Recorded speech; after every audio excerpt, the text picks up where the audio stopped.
¿Tú eres Omicron? Sí, ¿qué pasa, Delta? Te has pasado un poquito, ¿no? No hay quien se salve.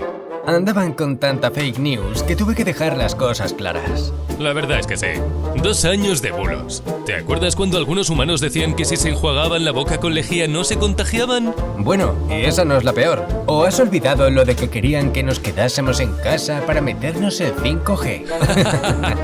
Esa fue muy buena. Todavía estoy esperando el 5G. Ojalá lo tuviera y no el internet que tengo, que se me quedan los tweets sin subir. ¿Y eso de que nos crearon en un laboratorio? Eso querría yo.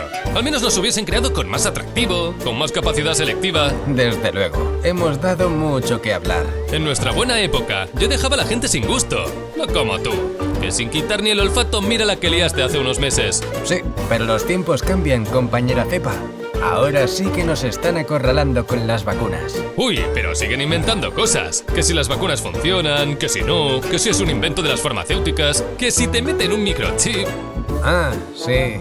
Menudo temazo. Pues ¿sabes lo que te digo? Que yo ya me quiero jubilar. Anda, ¿y yo? ¿Sabes qué? Ojito con los bulos. Revisa de dónde viene la información y si identificas una mentira, desmóntala. Ante la duda, nos cuidamos todos.